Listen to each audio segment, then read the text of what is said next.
Hey guys, welcome to another episode of East Coast Rams podcast. I am your co-host Ashton here with my awesome co-host Zach. How are you doing, Zach? Hey, I'm doing really well. Got some great weather coming for this weekend. Got some big football stuff coming up. We got the calendar release coming up. All stuff that we get to talk about here in this episode. So looking forward to it. How about you, Ashton? How are you doing? It's the middle of just starting the summer. The weather doesn't want to be hot. It keeps on going from 75 to 40 degrees. My body can't take it. First year I really got allergies, so it's just terrible. So I am now more sympathetic to other people with allergies because I used to not really Allergies care. come with age. They really do. I never had Yeah. allergies either until I got older. So hmm Sucks. Before we start, guys, please like and subscribe, and please comment below what has been your favorite off-season move up to this point. It can be a drafted player, it can be a person we signed, a person we let go. Just what is your favorite down below, and tell us what game you will be going to, no matter what the schedule dictates, because the NFL is always great with scheduling, as we all know, and we will find out here on the 15th. So, Zach, what is the latest in Rams news this week? yeah, so kind of I mean, I wouldn't say it's a shocker, but it kind of was a shocker that the Rams have decided to move on from Ben Skowronek. He's a fan favorite. He's a guy who got in there, got super nitty gritty. He did the hard jobs. He was a blocker. If you wanted him to be in the tailback position, he would do that. I mean, he was a all around good kind of utility knife. He could be everywhere. He was a special teams captain last year, but this is his fourth season, and really he wasn't playing a lot. So the Rams decided to part ways with him. It was initially reported that he was going to just be released, and then be able to be picked up pretty much by any team on the waiver wires. But in the kind of a last minute effort, the Rams were able to make a trade with the Houston Texans. Don't get a lot out of this trade, but we do get to swap our seventh round pick for a sixth round pick with the Texans, but that is not until the 2026 draft. Mm-hmm. Hey, 30 positions in a draft 2 years. I mean, it's something. It's better than cutting them. You get No, something for back. sure, it is. It's something rather than nothing, but again, it's like it's not really a whole lot.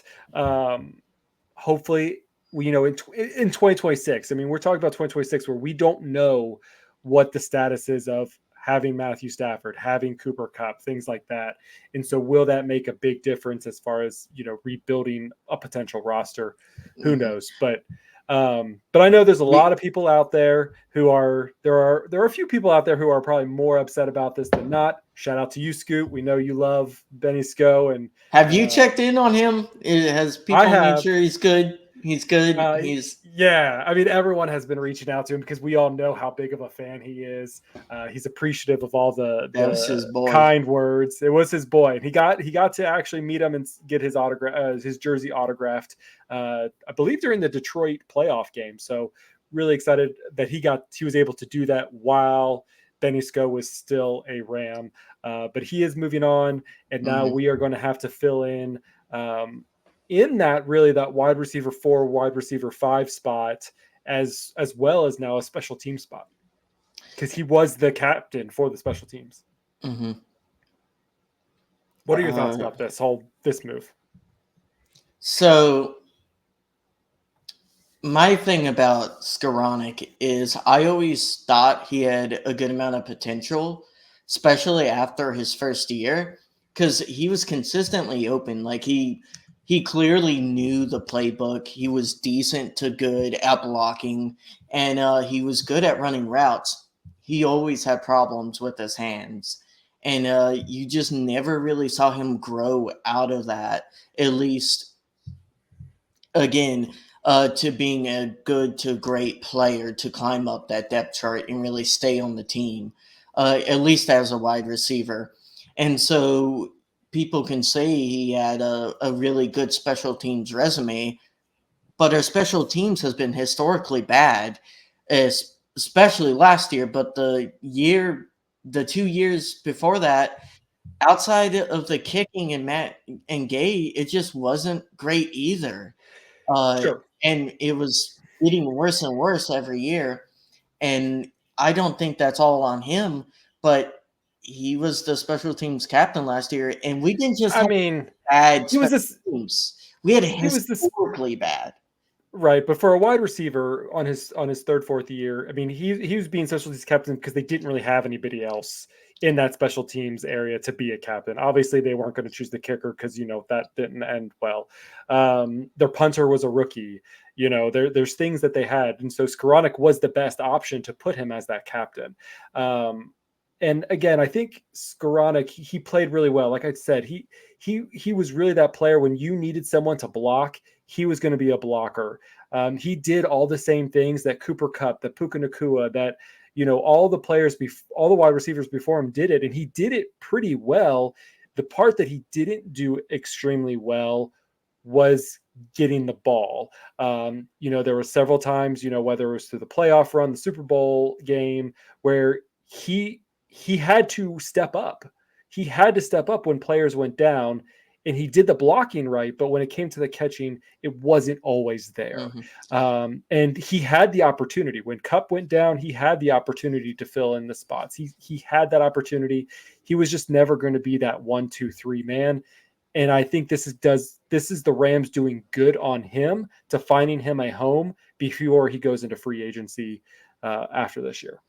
Well, I mean, to be fair too, what have they focused on? They focused on very recently improving their depth, especially at wide receiver, getting Tyler Johnson, getting Robinson last year, and drafting Whittington. Like, I just kind of feel like the quality of competition at the depth level wide receiver has gone so much better from when he was primarily like in competition with the other depth.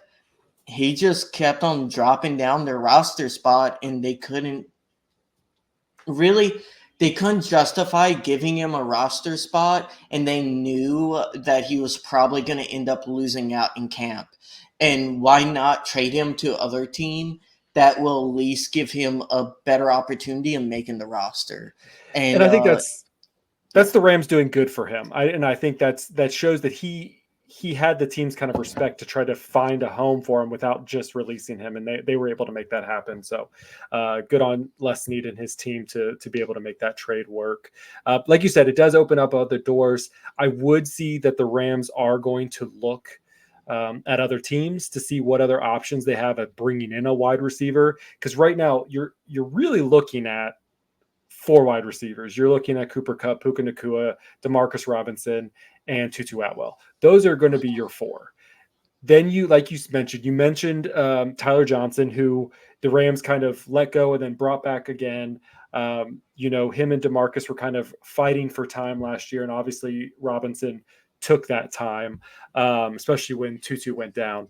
So you have that, and then also it leads to some of the even some of the undrafted free agents that we picked up to at least battle for a depth spot or a practice squad spot. Yeah, so like you said, there's really only five, and then you got 4 or 5 people here as undrafted free agents, kind of in Whittington fighting for like 5 and 6.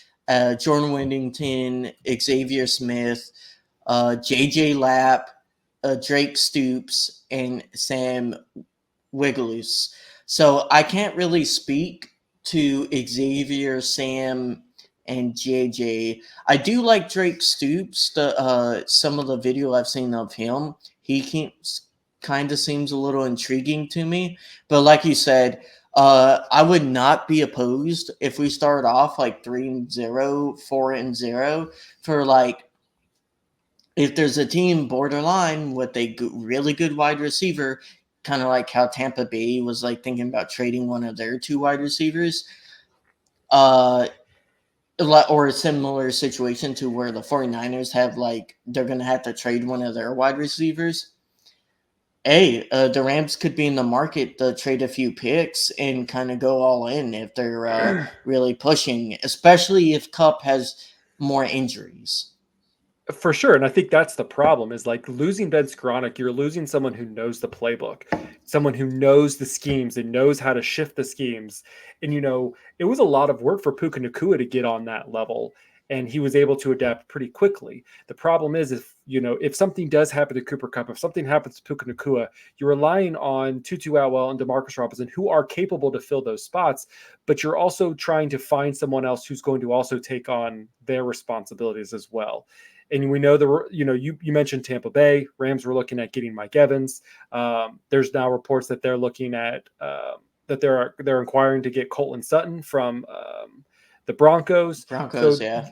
this move just is interesting. I mean, we already know that the Rams were trying to get a more offensive weapon. I mean, bringing in someone like Brock Bowers, if they could have in the draft, that would have been an offensive weapon that could He have can line up as slot. He is exactly. quick enough So to, and they probably would have done that too.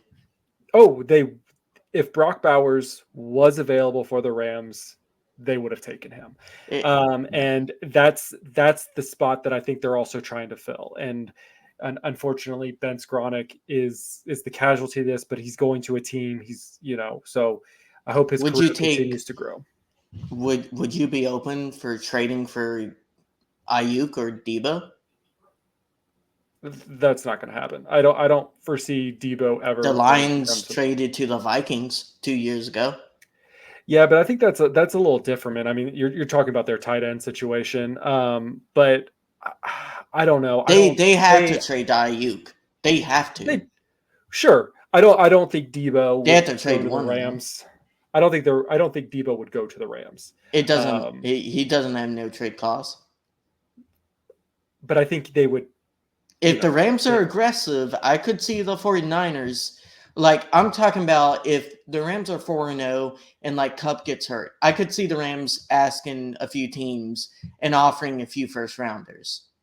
I just don't think it's going to be Debo. That's my point. I agree with what you're saying.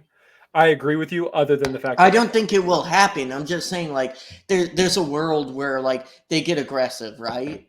I think Olave potentially could be a trade candidate. I don't know if the Saints decided to pay him yet or not. I'm trying to. We'll talk about that later on. Especially, it kind of depends on week 3 or 4. I don't think they would make a big trade like that unless if it's right before. What's the camp right before the season? Because they have 3 or 4 camps. I forget the name. But the last camp before the season starts, I could see them trading then or just waiting until right before the trade deadline, depending on how their record is. Yeah, I mean, I definitely think they're going to pick up another receiver before the beginning of the year. They're trying to build Matthew Stafford's weapons, and again, I like the weapons that we currently have, but I think there's room that we could improve if we have the opportunity to do so. Mm-hmm. And I think we have the money this time around, so I think we can make that work. Yeah. Do you want to talk about Stafford's contract? Stafford is out there asking for more money. He's a second Rams quarterback to win a Super Bowl. Are you pro paying Stafford more? Are you against it? I think he's asking for more guaranteed, not necessarily more money.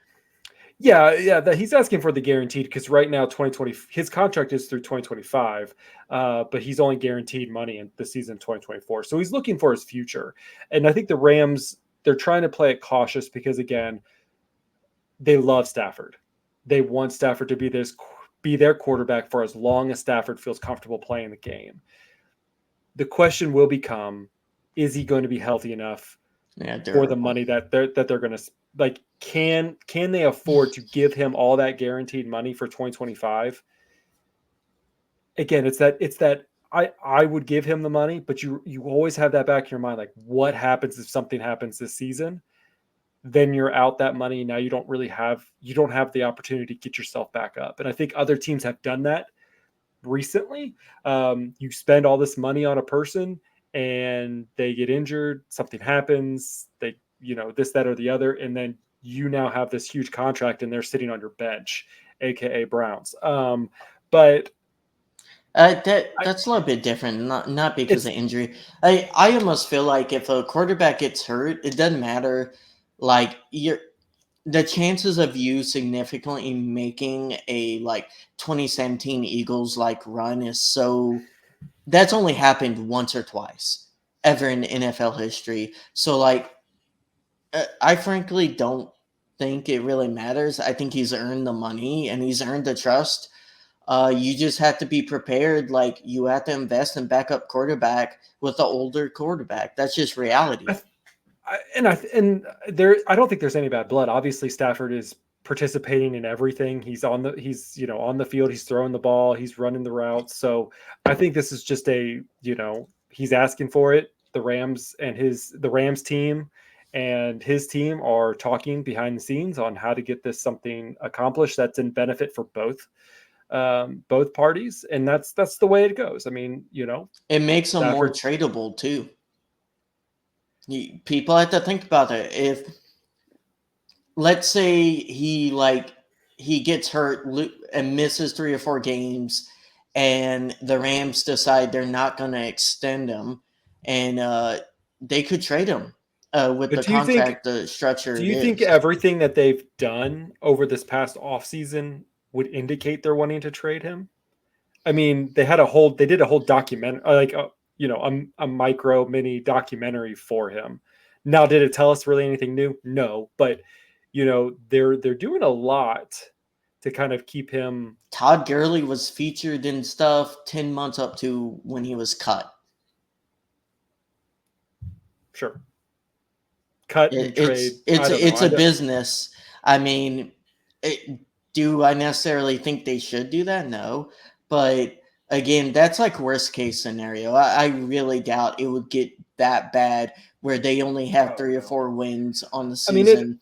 It's a complete dumpster fire type season. I mean, I think the Rams want to give him money. I don't think that they don't want to give him money.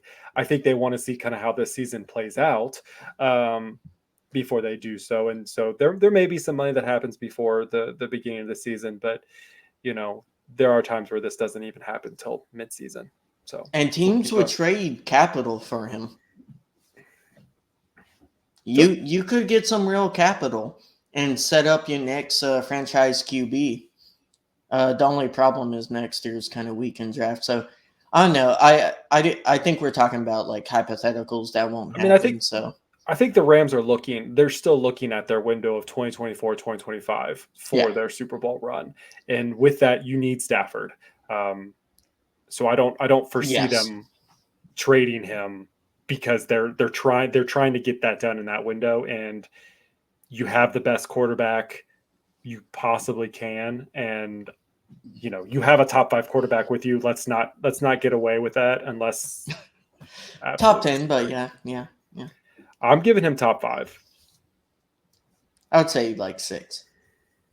So yeah. Let's talk about the schedule because it is coming out here in 5 days, and we will talk about that in 2 weeks. I think by then I'll know what games I'm going to. I don't know about you, Zach. Yeah, I mean, I won't know officially. I don't know. I'll kind of play it by ear. I have someone circled just because of the location of them. I hope to get out to SoFi. That's the one that will be kind of the iffy part, just because of how it all works. But let's talk about it a little bit. I mean, we did kind of briefly talk about when they actually released who the opponents were going to be. So the Rams home opponents at SoFi, obviously you have the normal 3, 49ers, Seahawks, Cardinals, but you got the Packers, you got the Vikings, you have Buffalo, you have Dolphins, which is going to bring back, Super Bowl champs for the Rams in OBJ and Ramsey and the Raiders as well. So those are your SoFi home games for the Rams, and then their away opponents will be the Saints, Lions, Bears, Patriots, and Jets. It almost feels like we have not played Green Bay at home in like 6 years, and we played them at their place like 4 times in a row. I I think feel it was 2019 is the last time we played Green Bay at home. Or no, it's there's 2018. the, That's the yeah. game where it was like we only won by 3 points. I think it was like 18-16. It was like some weird score. I just remember it was like week 4 or 5, and it was a weird game we played in. It I feels like we think just play Goff them had like every two year. fumbles. They might as well be a divisional rivalry because I feel like we just play them every year. Yeah, we Um, play them a lot. That would so be a the, fun one. it will be. I mean, the ones that I'm looking forward to, obviously from the east, the East Coast side of things, Midwest area. I'm looking at the Lions and I'm looking at the Bears. Everyone is really hoping that the Lions and the Rams are facing off at each other on Thanksgiving Day. If that is the case, I probably will not be attending um, Mm-hmm. that game. But I mean, I get the reason why. It's the Lions, and they always get a Thanksgiving game, and why not throw in Stafford versus Jared Goff again? Um, I do see the anticipation of that, but it's definitely going to be a detriment, I think, to the Ram side of things, maybe to have it on that side. Mm-hmm. Yeah, and it's pretty critical, at least when it comes to weather-wise. The Bears and Patriots, like when do we play those two? The Patriots, that can get pretty nasty if it's past like December. Really? I mean, same thing with the Bears. I mean, Yeah. it's obviously not as farther north, but it does get really cold in Chicago. And so again, Mm-hmm. I'm hoping, like I said, I'm hoping for the Lions. I'm hoping for the Bears, but it's also going to depend on the time of year because you know, I'm a Rams fan. California. I actually do just enjoy like nice weather and being It is inside and stuff like nice. that. I do not want to be outside freezing my butt off watching them like some of the other crazy fans do. But to each their own. Yep, and that's why we don't travel well. I will say, like, I do plan on trying to go to a SoFi game. Only been to one, the Bears in 21. So the opening games for SoFi. But I do look forward to trying to go to other SoFi game. Getting to go back there after 3 years will be pretty nice. Uh, we definitely appreciate the fact that we can go. A lot of fans can't, so it's definitely a blessing. And hopefully, my streak, Zach, the streak was alive, and you saw it continue in Indy. And I'm hoping this season we can go to 6-0, and you I know, don't want to talk. I don't want to talk about a streak right now. Who do you think? Okay, so the question is going to be: who do you think the Rams will open up at home with? Who do you think their home opener ooh, home rival's opener. gonna? If we're gonna put this prediction out, if you have a prediction of who your Rams home opener is going to be, put that Home down in the opener. comments Home opener. below. So we got the Cardinals, Seahawks, 49ers, Vikings, Eagles, Dolphins, Buffalo, and Raiders. Hmm. I actually, I think the first game. Oh, I think their first game could be Lions Rams, and then first home opener, I could see them putting us against 49ers. I think the Lions might go up against the. I think it might be a Lions 49ers is going to be their opener. I don't know who's home in there, but um, Uh, I could see them putting us against the Packers. I feel like Rams Packers week one would be kind of like a fun home opener for the Rams and kind of like a fun week one matchup that to get a lot of interest. I think that would get great viewership. yeah, I don't disagree as well. I think so. I'm not feeling the Dolphins. I feel like we're going to wait a little No. bit for that one. That's like a middle of the season type game to me. It has to be. Buffalo maybe. Buffalo could be Because interesting. they do like to have what 5 or 6 really high key matchups in week 1, and then it mellows out, right? And so I could also see the Eagles, I mean, if we're thinking about it, could see Eagles or Buffalo really being that week one I home. They love to do like Dallas versus Eagles week 1. They love to do that. I think they're gonna play Dallas week 1. To be honest, The Eagles are. yeah. Well, I'm But just saying we'll I'm see. just talking about the home. I'm talking about home opener. I'm not talking about week one. I'm just talking about who do you think they're going to play at their home opener, um, which could be week one. It could be week 3 for all we know. Yeah, but I don't think they put that game week 2. If our home opener is not week 1, they're not going to put the Eagles week 2. I feel like Eagles is like later in the year, and that's like a Thursday night game. Because the Rams are probably going to get. Here's a question for you, Zach. How many primetime games are they going to get this year? It's definitely not going to be 2 like last year. I'm going to say 4. I'm going to say 4. 4. 2 Thursdays, a Monday, and a Sunday. I have no I idea. think they're I'm going just to really get throwing things 5. out. I think they're going to get 5. They're a really fun team to watch last year. As long as they So, can run the ball. Just the nights they didn't run the ball they were not fun to watch. they're gonna run the ball this year, Zach. They're running the ball. I would be flabbergasted if Future Ashton came on this and came in and was like, they didn't run the ball. They got all this nice personnel. They did all this talking about how they drafted other running back, that they're morphing their scheme and they're doing all this stuff. They signed the tight end just because he can run block, and they didn't run. I would be shocked. It is Sean McVay, but he has shown us he is willing to grow over years and change over years. Yes, yes, yes. So we shall see. But yeah, definitely let us know what you guys think. Who do you think they're going to play week 1? Who do you think their Yeah. home opener is going to be? And who do you think their first away opener is going to be? Please leave those in the comments below, and we will talk about that once the schedule gets revealed and see who was correct and who wasn't.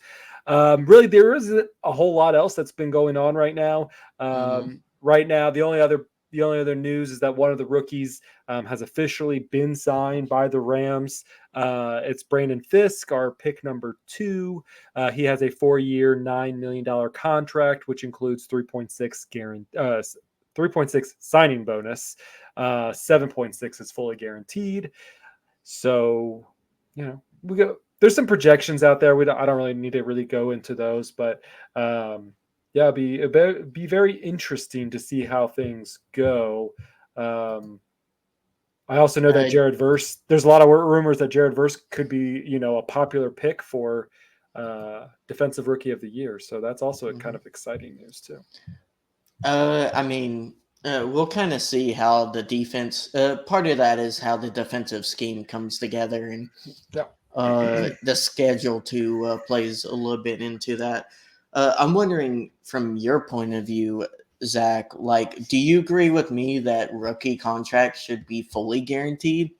I think, especially for like running back, those contracts should be fully guaranteed, and then after that.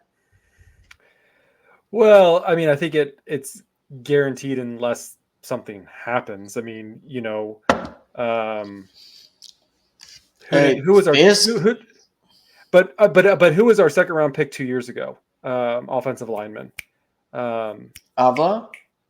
No, 2 years ago. Oh, you're talking about from Wisconsin. Wisconsin. Yeah. You Geez, have those that's not players. good. I know, but you have those players who you pick up in the early rounds, and they just don't perform the way that you anticipate them doing. I mean, you look at Stetson Bennett, a 4th rounder. who he was gone for most of his rookie season. You have some times where I understand why you want to have that fully guaranteed, but then there's reasons why, like if you can't play in 3 and 4, then I don't think you should get. It depends on the circumstance. It might not be football related. It could be non-football related. It could be training related or things like that. Like it all depends on how this works out. Now, do I think that they should have some sort of like bodily harm insurance or something like, or a payout or something? Sure, let's include that if we're talking about like injury related, like reasons why they should get their full guarantee. But I think there are some reasons why a rookie who you really only have their college film and their to base that on, you don't know how they're going to actually come in the NFL. Well, you fix the whole IR thing and worrying about getting cut and stuff by making it where if you're injured and on the roster, you don't count towards cap. Just do that, and you'll fix that issue instantly.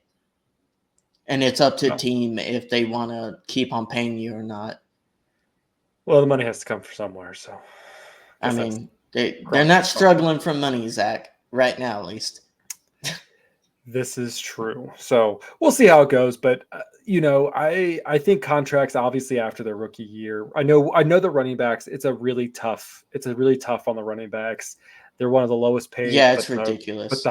They're one of the lowest paid positions, but they're also one of the positions who played most physically. Most physical. I mean, we talked about this before, and we don't need to rant about this. We can discuss it on a different episode, but I feel for the running backs. I really do. Yeah. Yep. So, all right. Well, I think we're going to wrap this up. It's a quick, easy 30-minute, podcast. We'll get back here, here shortly to give you guys another episode once the schedule actually gets released. We can give us our thoughts on kind of our, really, really, really way too early predictions of how the season could play out with what we currently have at our disposal. So looking forward to that. But we are going to wrap this episode of the East Coast Rams podcast up.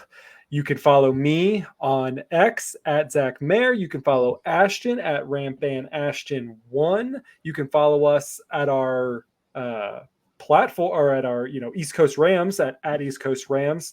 All of our social, you can find us at eastcoastrams.com. Ashton, is there anything else you would like to say before we wrap everything else up? Nope. I'm just kind of looking forward to our predictions. I know you love predictions, and you did. I hate predictions, but I think you had 12 wins last year. I think you were at 12, and I was at 9 if the draft class was a complete hit. All right. I am very over optimistic about my Rams team. I'm sorry. I get a lot of people who they put them in the comments like, you guys are way too optimistic about your team. I think there's a little bit of optimism. I get told I'm negative about the team constantly. I know. I think that we find the midst of over optimism and maybe sometimes over the other direction, but we love this team. We give you our thoughts straight. This is Ashton's thoughts. This is my thoughts. Whether we're over optimistic or over pessimistic, it's our thoughts. Feel free to listen. Feel free to not listen, but please listen and follow and subscribe to us on YouTube, youtube.com/@EastCoastRams. You can find us on Spotify. You can find us on Apple Podcasts, wherever you like to listen to your daily podcasts. Please make sure, subscribe, smash the bell, leave us a review, drop a comment below. Love to see you guys on the socials. And with that, we are out. And as we always say, whose house? Rams house.